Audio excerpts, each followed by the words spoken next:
In a land where cacti outnumber cell towers and the horizon stretches further than a fiber optic cable, it's time for Valley's Bits, Bytes and Banter, the podcast that looks a bit behind the scenes of a broadband provider, takes a big bite out of the tech world, and serves up a healthy dose of banter with people in our community.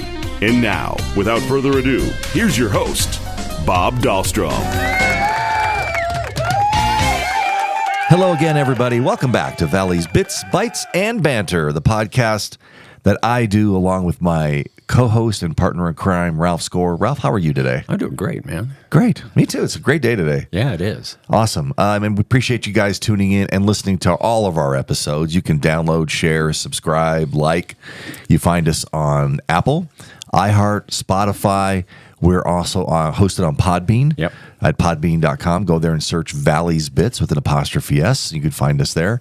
We are on YouTube. You can find us on our website, vtc.net/blog. And we'll even give a shout out to GilaValleyCentral.net. They've started a local podcast page and feature us on their page. We appreciate that very, very much.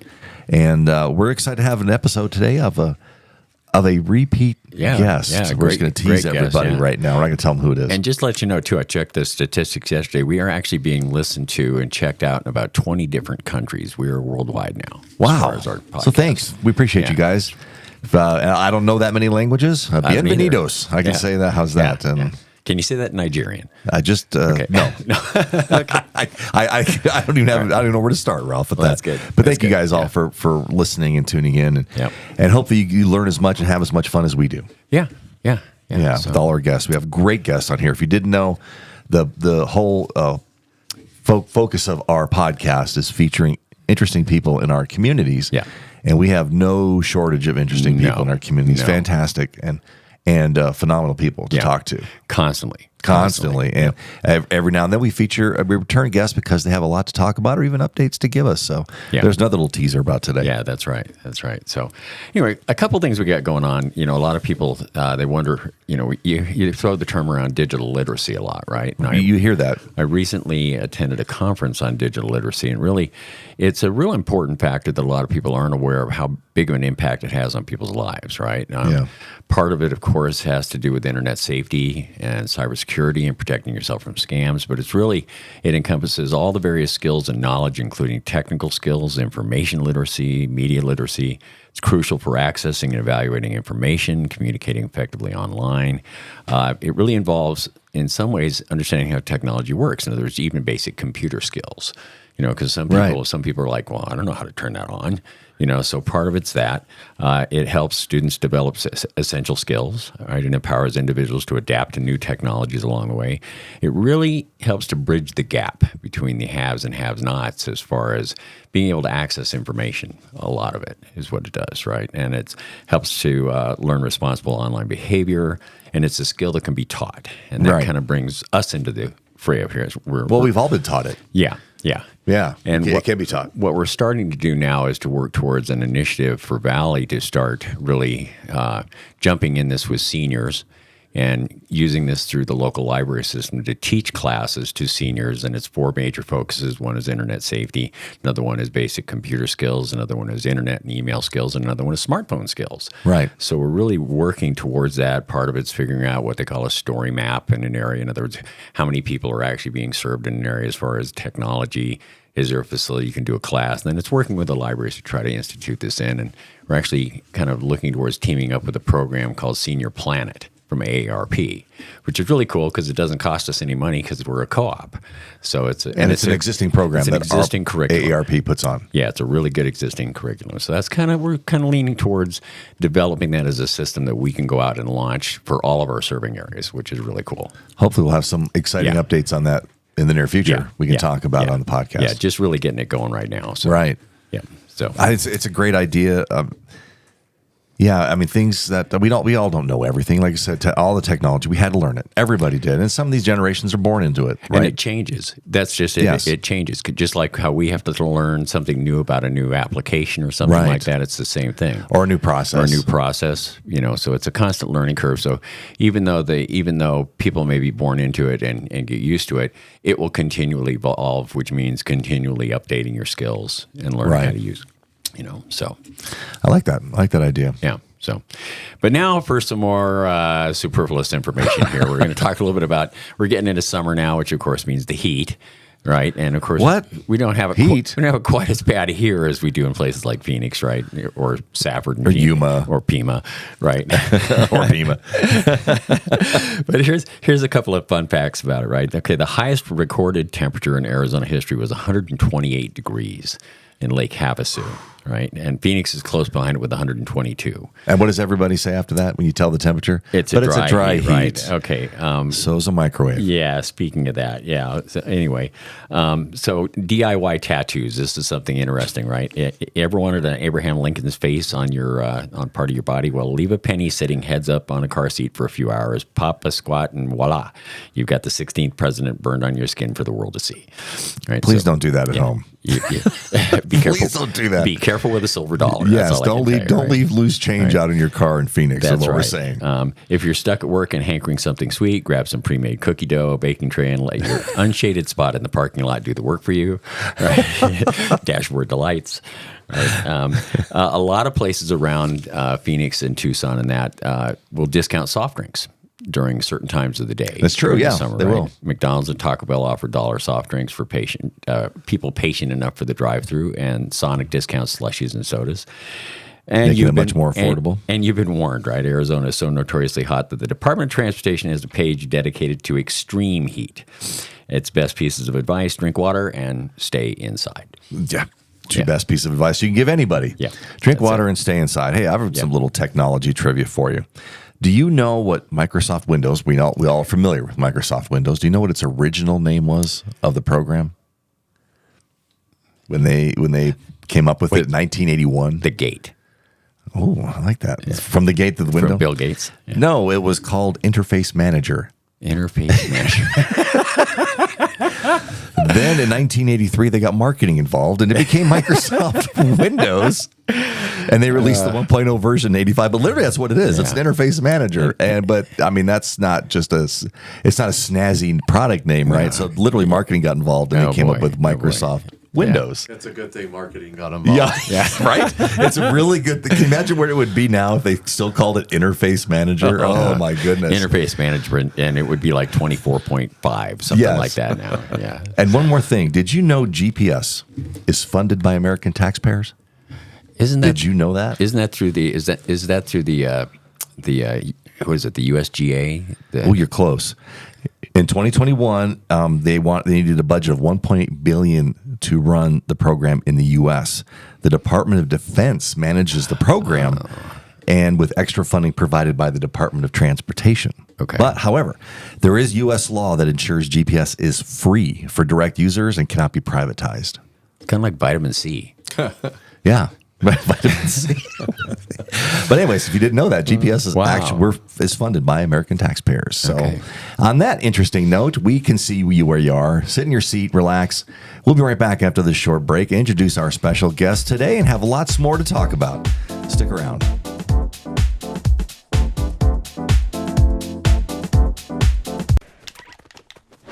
Hey, are you playing Fortnite? Yeah.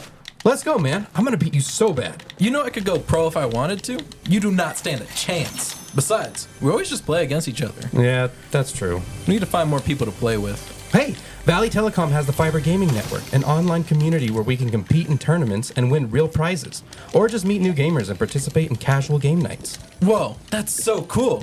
But how much does it cost? It's actually free. Valley Telecom is providing this to their community at no charge. We just go to vtc.net/gaming and sign up.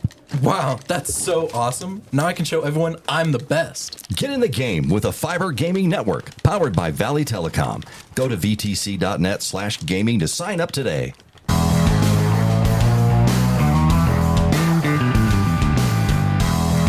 Welcome back to Valley's Bits, Bytes, and Banter. I'm your host, Bob Dahlstrom, along with my co-host and partner in crime, Ralph Score. And as you heard Josh and Jacob and Cena's talking about in our spot there, Fiber Gaming Network is a free online gaming website available to all people in our area that we serve. Yep. I will say that. You don't have to be a customer. We would love to have you as a customer, because what better way to play online games than on fiber internet? But if you go to fibergamingnetwork.com, pick Valley Telecom as your ISP, which is Internet Service Provider, and get registered, sign up. You can play games. You can get involved in the whole online gaming community they have there. You can win great prizes. And we've had the guys talking about some of the things that they've won on FGNs, we call it, and more. So if you want to know more about it, go to vtc.net/gaming. You can learn more about how to get involved in this and get signed up and have a great time. And it's free. Yeah. The whole thing is free. Let's introduce our special guest today, Ralph. Now, this was our special guest on our very first podcast episode. Yeah. And wow, we've done a few since then. It's been a little over a year. It's hard to believe it's been a little over a year. So we want to welcome back the Valley Telecom Chief Executive Officer, Troy Judd.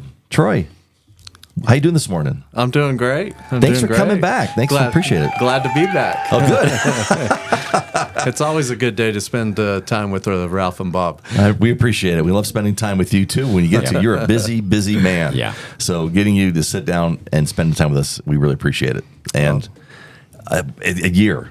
Think about all that's gone on over this past year. It's been an incredibly busy and eventful year for Valley, I guess you could say. It's been extremely busy, Bob. It is hard to believe it's been a full year. It's just flown by so fast, but a lot of good things happening here at Valley, and so very excited for the progress that we've been making over the last year. So yeah, our big priority for us has been our fiber projects, fiber expansion, expansion into new territories, but overbuilds in existing territories and upgrading people to fiber.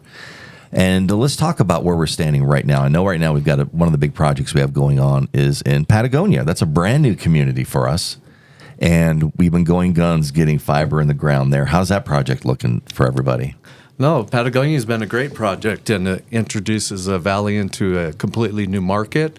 And so we're definitely extremely excited about that. And so the project has been moving along pretty fast, and we're, about 99% complete with that project. Right. We're about ready to start doing drops to the homes and doing installs to customers' houses. And we've got a lot of customers out there that are signed up waiting for the service. So we're super excited about that. You're going to flip the switch. Flip the switch, fiber to the home, those customers there, this will be something completely new to them, a completely new experience. And there's a lot of excitement in the community, so we're excited to be a part of it.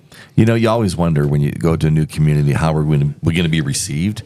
Man, it's been so overwhelmingly positive from the people and the businesses in Patagonia. They've been great, and what a great community. I mean, we've been out there quite a bit. You have too, and great people. Yeah, it's been great. Our ribbon cutting went really well. A lot of participation there. We've been really involved with the business leaders, the community leaders. They've embraced the project. They know how important it is to get fiber to their community. It's just so important for everybody in the community and everything that they do. I mean, internet is everything. Everybody, even the community, and they've been pretty underserved this whole time. They have. So, I mean, this is going to be a huge upgrade and a completely different experience for them. Yeah, it really is. It's hard to express that to people until they experience it. So when they do experience it, that's what we're excited about, right? Oh, absolutely. Is getting our first customers there online. Absolutely. And they fit right into our model. I mean, we're a co-op. We serve those rural communities, and what's Patagonia? They're as rural as it gets. Yeah. And so anyways, it fits right in there with what we do and what we know and the people and the type of businesses that we like to serve. So I think it's interesting because one of the big things that they really like about us is how well we respond to them. You know what I mean? Yeah, and that ties into what we're going to be talking about later, because it was interesting at the – I'm sorry, Ralph, I didn't mean to cut you off. No, but we were talking about during the ribbon cutting, after it was over, we had quite a few people in attendance, their residents, and I talked to a handful of I don't know about anybody else, but I think everybody else pretty much had the same experience. What they talked about, what they were so upset about, and what they see from us that's so much better than what they have, is how they treat their customers. The current providers out there, they did not appreciate how they were treated, the experience they had with their provider now, and that's one of the things they're extremely excited about, and we take a lot of pride in that. Yeah. Oh, absolutely. I mean, we're going to have an INR technician assigned to that area. He lives close to the area, so he'll be able to respond within a timely manner. And so super excited about that. We're going to be out there in the community on a daily basis. They'll see us, and they have seen us. I mean, we just met with the ACA the other day or last week, and we had staff down there with some of their members, and there was all kinds of stuff going on in Patagonia. We were doing door knocking there. We had our installer in the area. The construction crew that's building the project was busy, hard at it, and so anyways, a ton of activity in that area.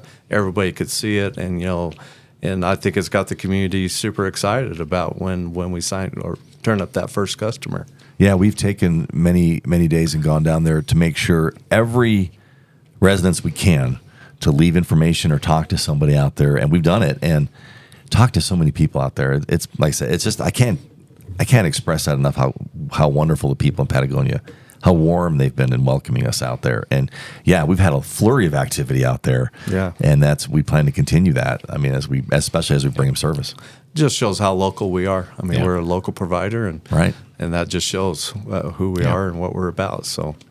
And I know we've been working for a while, shift gears to another community, one of our existing cooperative communities, Columbus. And I know that is a fiber project, and with every project there's challenges, but we're got to be nearing completion, I think, in that project as well. Yeah, that project is very close to completion. It's another one of those projects is at that 99% range as far as completion. We've been doing cutovers. We've already started that process. And so customers are already getting the fiber experience. Awesome. And so a lot of excitement there and as well. And, Columbus, they're also an extremely rural community. And so this will be a big deal for them, in their, whether it's school, business, whatever they're doing, they'll be able to do it from home with a lot of ease. So. And they're one of our bigger exchanges too, aren't they? They're one of our bigger cooperative exchanges for sure. They are. Especially on the New Mexico side. Yeah. And down there, very rural, like you said, New Mexico, very close to the border. And you have a tendency in those kind of communities sometimes to feel a little removed from everything. But bringing the fiber internet to them, bringing a better experience to them, we hope is going to improve that community and people's lives. Absolutely. Yeah. Absolutely. That's awesome. But those aren't the only projects we have going on in the fiber. We've got some coming up that are just on the horizon. And which ones do you want to speak about, Troy? You want to talk about Eden, Bryce, Fort Thomas? Absolutely. That's one that we just were awarded in a grant to do that project. And so that's going to take fiber out to the Bryce, Eden, and also Fort Thomas area. More extremely rural communities that are very, very well underserved. And so the fiber to the home experience is going to be something completely different to them and for them. And for Valley, it introduces us to a new market. We're going to have to go through PEMA to get there, and so that's another larger market that we'll be able to build out as well. That's going to be in the plans to build out that community after we get this project done. So definitely exciting news for Valley. And we have a great relationship with the state. We've been working with them. That's our 5th grant that we've been awarded. Between Arizona and New Mexico. And so we have a great relationship with our state people and super excited about that. So it's amazing what we've done what we've been able to do as far as grants and that kind of stuff. It's really kudos to Christy and absolutely. We got some great people working on those grants, and we've worked really hard to develop these relationships with the state. They know who we are. They know who we're about. They know we've been around for a long time. And we are going to continue that. Yep. And so we'll provide the service. They know we'll do it. That's such a great payoff. It's great because, as you know, Troy, for years, we do community events out in the Gila Valley. And one of the places that people always ask us is always people from PEMA that are coming in that area saying, when are you guys coming out to our area? When are you guys bringing fiber out to our area? Now it's finally going to be happening. That's very exciting. Well, this will basically give us coverage for the entire Gila Valley. Yeah. So, we're already in Safford. That was the first community we served. Then we built out Thatcher. Now Right. we're moving towards Pima. We're going to move out to, Bryce Eden. We'll get to Fort Thomas. It's at the other end of the Gila Valley. So we'll have coverage. And so as people move out of the Safford Thatcher area, as they move towards Pima or other areas like that, it'll be good to know because they know they'll be able to get fiber. That's so exciting. Do we have, is there any, I don't want to say concrete timeline when we're going to start the Bryce Eden Fort Thomas project? Is that going to happen this year or is it? Oh, absolutely. So right now, we're working on the engineering. That's almost complete. Once we get the engineering done, we'll go into a bid process to get a construction contractor. And so I expect that to be done here in the next several months. And then once that's done, we'll start construction. We want to start that as soon as possible.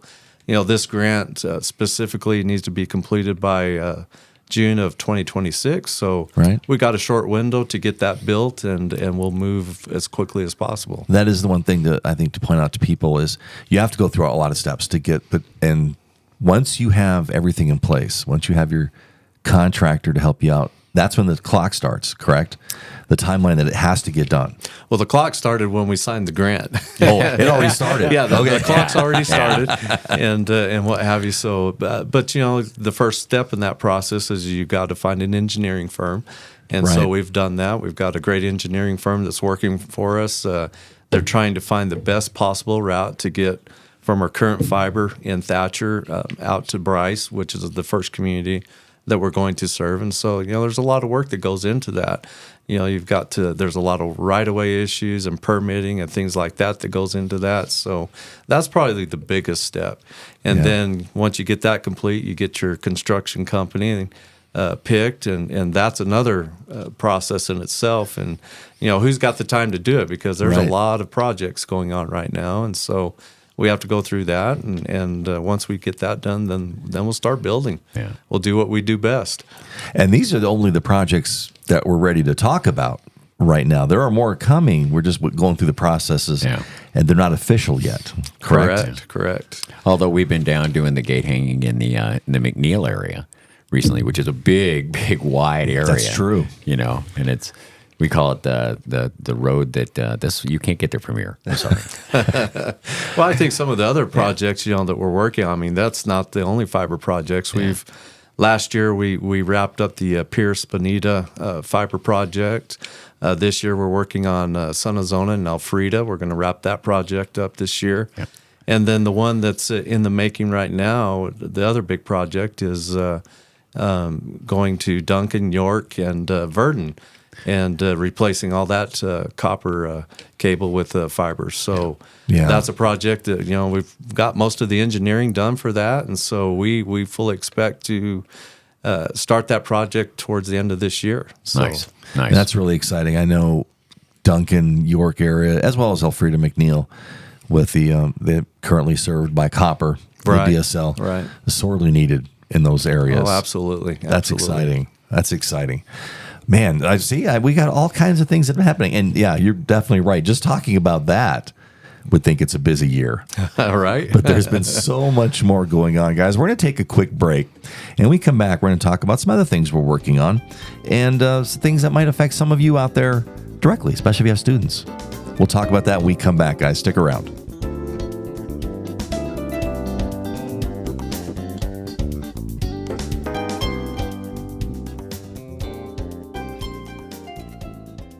The endless options for streaming movies, shows, and sports can be overwhelming.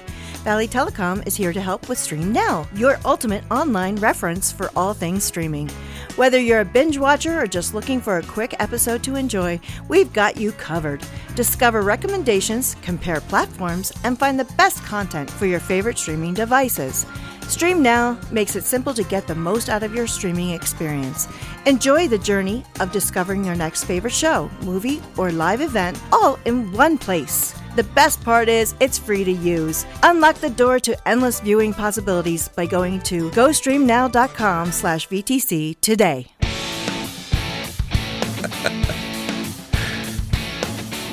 And we're back to Valley's Bits, Bytes, and Banter. I'm your co-host, Bob Dahlstrom, along with my partner in crime, Ralph Score. Guys, if you ever have any questions or suggestions or people you think would be interesting to have on our podcast, you can always email us at podcast@teamvtg.net. Yep. And we'll be happy to take any suggestions. It means you're listening and you're loving the guest we're having on. And we you want to hear some appreciate more. it if you are listening. We do appreciate you all very much. Be sure, download, subscribe, yeah, and share. Yeah.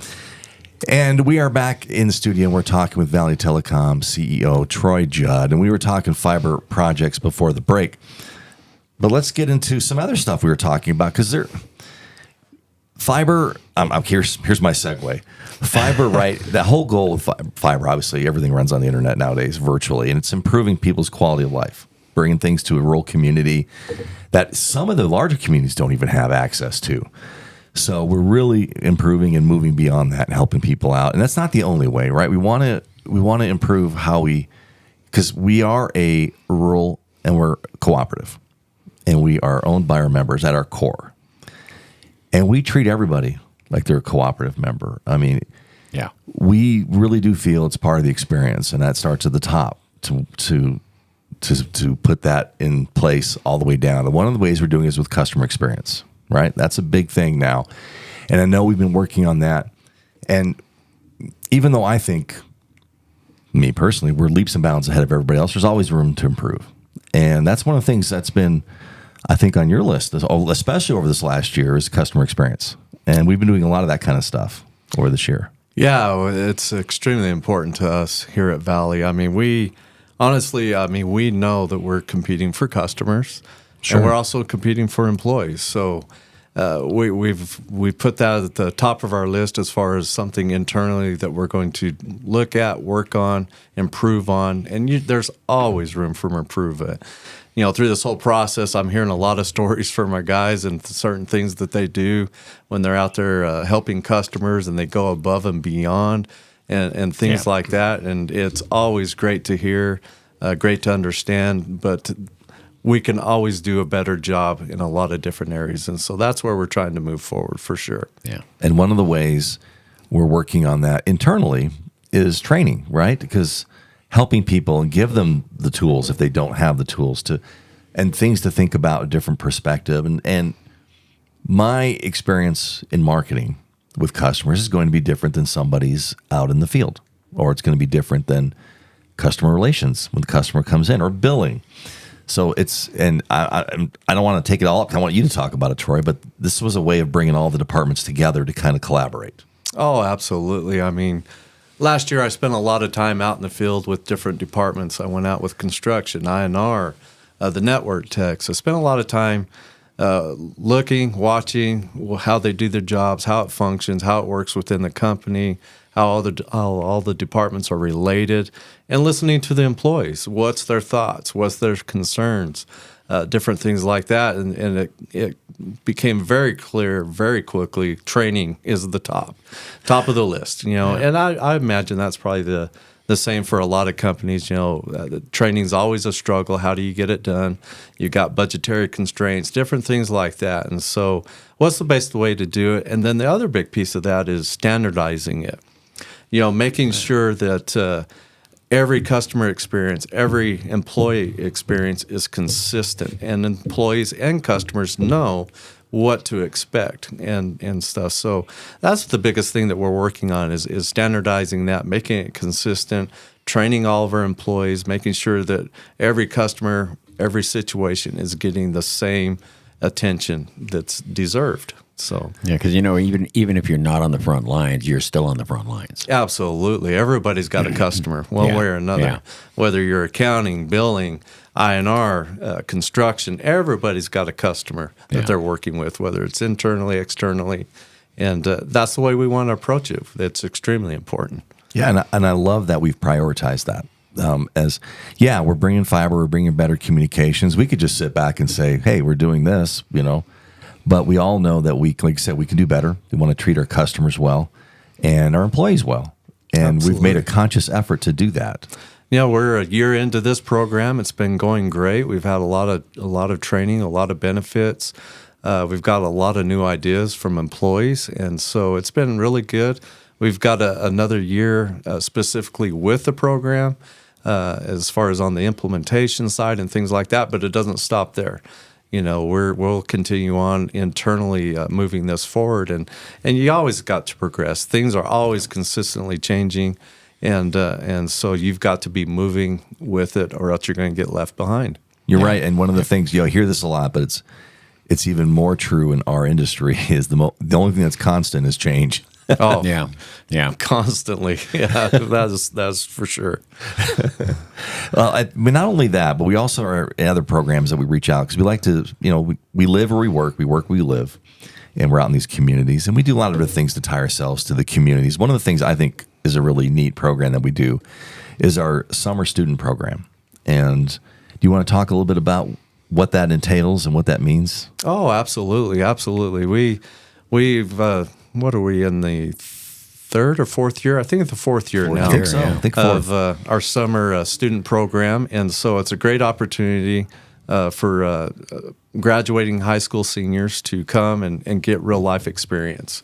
And so that's what we provide. It's a great opportunity for us to show these seniors what Valley's about, all the job opportunities that are here if they're interested, and things like that. So it's just definitely further development for the students and then also for Valley.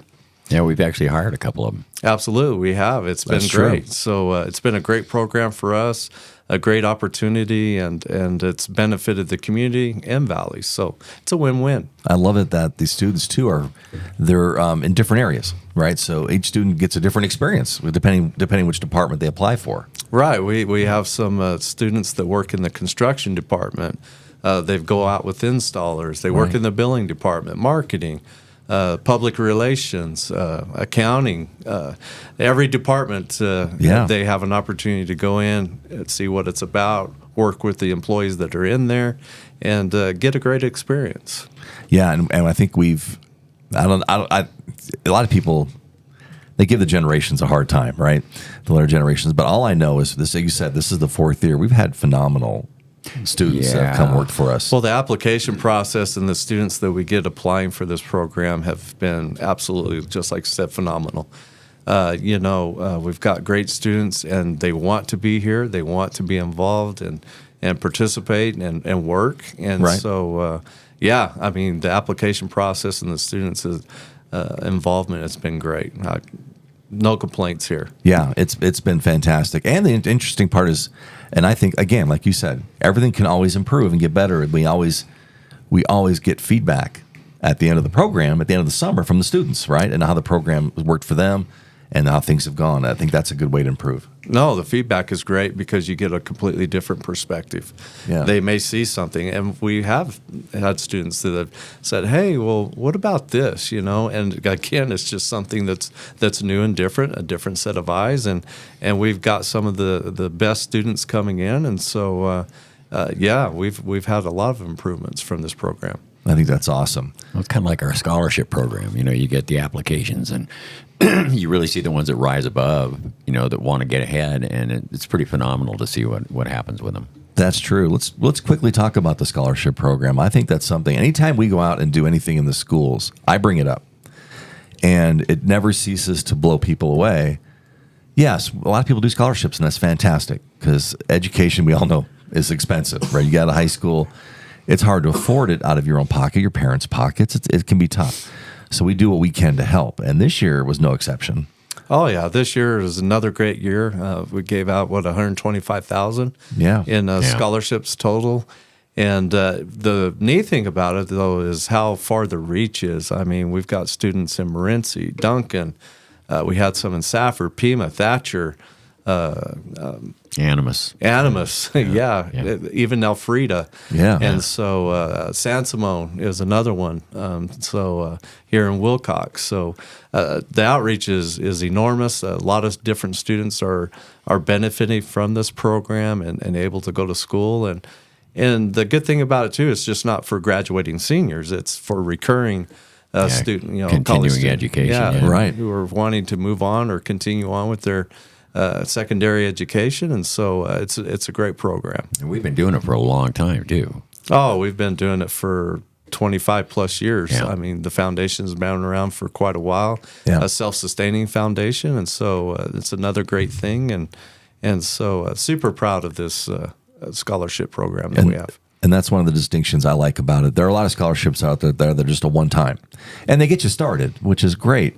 But I mean, if you're going 4 years, 6 years, that's you still got to pay that every year. Yeah. So the fact that they can reapply every year while they're going to school and have a chance to get some help and some assistance from us, I think is awesome. Oh, absolutely. And these are coming from kids that live in these rural communities, and so this is an opportunity for them to get out and go and see different things and experience different things and what have you. And obviously, we always hope that they come back and work for Valley, Of course, and, yeah, and what have you. But it's a great experience for them, and we help them get that experience. Yeah. And I think the biggest thing I see on my end too, though, is the board support for the foundation and the scholarship program, and the time, the effort that they put into that, and they're always super excited to award these scholarships, and so it's just a great process to be involved in. Yeah, those all do come from the foundation, and the foundation also has been busy and ramped things up recently and helping out certain projects and areas in our community, which is awesome to see. Yeah, our foundation has participated in a lot of different fundraising events and has helped a lot of different communities. We help our schools, hospitals. We're definitely very involved, and we want to see our communities grow and succeed and offer opportunities to the people that live in these communities. So Yeah. very, very much so involved. I mean, the one that pops into my head off the past year is Graham County Search and Rescue. Oh, yes. Badly needing facilities to help them. The foundation was able to help there. We met some of those guys too. They were at the Spring Festival when we were working. They were like 2 tents away from us, and we talked to them, and they say, "Yeah, that facility is active all the time as far as training." So it is. They do a lot of training, and honestly, they're very active in Cochise County as well. Yeah. Right. These counties work together. You got a lot of the same people working together. And so it's a very important group that we helped, and they were super appreciative. That's what makes it even funner, is how appreciative they were for the money that they were able to raise. But we wanted to be involved because they were so active in raising the money. It wasn't just the foundation that was involved. They got a lot of groups involved. They were very active. And so we wanted to be a part of that. Why? Yeah, absolutely. Why wouldn't you? Yeah, right? I mean, that's so exactly. exciting that it's infectious. Exactly. When you see the enthusiasm they have behind their own project, and they're out there working hard to make it happen, you want to be a part of it. Yeah, they came and did a presentation to the board. They gave a great presentation. The board loved it, ate it up, and so it was an easy decision to be involved. Easy. That's awesome. And one of the other ways we help out, go back around to students again, is the Washington Youth Tour. Now, it's a select group that get to go, and it's a fairly new program that we're involved in, but that's something we do as well. Yeah, the Washington Youth Tour is something that we just got into again about 3 or 4 years ago that we started doing this. And again, it's a great opportunity, just like you said, for students. We take 2 students to Washington and do that whole dog and pony show, if you want to call it that. And we also send a couple of employees. So we go through a process here at Valley where we select employees who are interested, want to go. They serve as chaperones to these students and are a big part of it. And it's a great opportunity to go see our nation's capital. Right. And be a part of something that's very much bigger than us. Well, and they learn about how our business works back there, as far as like with NTCA and the legislation and the FCC and that kind of stuff too. Absolutely, they learn a lot about our industry, and they also learn a lot about the government, how it works and functions, and all the different buildings and monuments, and just all the different things they get to see.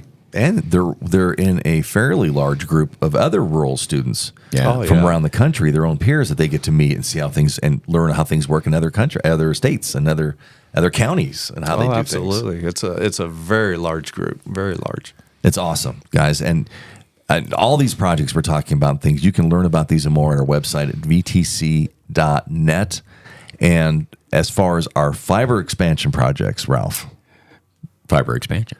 VTC.net. Is it still /fiber? It's fiber. I believe it's fiber projects. So VTC.net /fiber dash projects. Yeah. And when the projects are in play, so to speak, you will see updates on there and maps and where it's affected and all the information like that you might need to see. You'll actually until you hear from us directly. You'll get a constant rundown on the current situation in all those areas, whether they're in construction and anticipated times for finish of completion of project and that. So it's really informative. Now, before we go, Troy, we have a couple of things we want to talk about. Let's get a roping update. We talked to you the first time about that and how you're doing. How have things been over the last year? Busy. Yeah, you've been busy here. I know. Busy. I have been. I went to the finale this last year. Had a great time. I was fortunate enough to place and definitely that's to draw a check there at the finale in Vegas is a big deal, and so super excited about that. I was like a kid in the candy shop, and so and you didn't lose it all in the casinos afterwards? I did not. I try to stay away from those. Yeah, bring some money home. Right, that's awesome. right. Congratulations. But anyways, we're gearing up for this year's event, and I've already got 2 qualification spots, and so super excited about that, and got my reservations made, and I'm ready to go. You're ready to make it happen. Well, that's fantastic. Did you want to? I'm gonna pick your brain a little bit. You said you placed. Do you want to say where you placed? Do you want to say, or just enjoy the fact that you placed? Because that's a big deal. It is a big deal. Well, I think, been able to attend a couple of qualifiers. Here in Arizona, they've got a qualifier every single month. So, I mean, you can be very busy, or right. You can be as busy as you want to be on that front or whatever. But I've tried to stay away from the winter qualifiers. It's just been so busy here. But right. Here, they've had a couple of qualifiers up in the Sholo area that I've been able to go to and have been able to win some money there. And so basically what you do when you qualify is you basically win your entry fee at least, Yeah. and then you just take that fee and you gamble it again at a bigger event that pays a lot more money. And so anyways, we've been able to do that, and I'm going to enjoy the rest of my summer and relax a little bit, and then take the pressure off. Start getting practiced up in the fall. There you go. Perfect. Well, good luck. Good luck again come this end of this year when the Nationals come around in Vegas. I appreciate it. Now, Troy, as you remember, one of the things we do with our guests is we ask a question of the day. Oh, goodness. I know you were looking forward to this part the entire episode. And you don't know what the question is going to be, but you do have some control where you get to pick which number of question I'm going to ask you. So I have 7 questions. And as a quick reminder, the last time it was about the condiments coming out of the fingertips, right? It was ketchup in what one would you and like? mustard in And another one. Look, this past weekend, we went out and grilled burgers, and I'm thinking about that. If I only had those in my fingers, I'm good to go right now. But Troy, we have 7 new questions, and all you have to do is pick a number between 1 and 7. I'll read you that question. 1 and 7. What's my lucky number between 1 and 7? That's a good question there. I think I'll go with 4. Number 4. Troy, which vegetable do you trust the least? I don't trust any vegetable. Shifty things, I tell you what, man. Yeah, they are. What vegetable do I trust the least? Yeah, well, I mean, you've got all kinds of options. You're right; they're all shifty. You got to keep an eye on all of them. You got to watch out for that eggplant. Oh, I gotta say, is sketchy. Yeah, asparagus. Yes, and the after effect of asparagus. And yes, especially the after effect. That's why it's so sketchy. I would probably have to go with broccoli. Ooh. Broccoli. You got a stemmy feel, and then you got the brushy stuff up top. Oh, and, that is true. And the way you eat it is special, and then you got to dip it in something, obviously, to hide the gross flavor of broccoli. So I'd go with broccoli. Boy, that's an excellent answer. You got so many different textures going on, so many things happening there with broccoli. Different things. You know you're going to be hearing that from the makes sense National to me. Broccoli Association. Yes, Yeah, this telecast is or podcast is international. Is that what you said? That's what we said. Yeah. All right, so that's going to be a big campaign from the broccoli industry, is how they are trustworthy. You're going to get like 5 cases of broccoli on your doorstep now. You know. You're welcome. You're welcome, people. I love that answer because you're right. The broccoli is very sketchy. As far as that goes. Well, while you're thinking about your vegetables at home, everybody, I guess we're going to wrap it up today. And Troy, we appreciate you coming back and keeping us updated. So much going on and so much exciting stuff happening. Oh, it was great to be here. Thank you so much for having me on. Thank you all for listening out there. Be sure to download, like, share, subscribe. For my co-host and partner in crime, Ralph Score, I'm Bob Dahlstrom. Thanks for listening to Valley's Bits, Bytes, and Banter. We'll see you soon.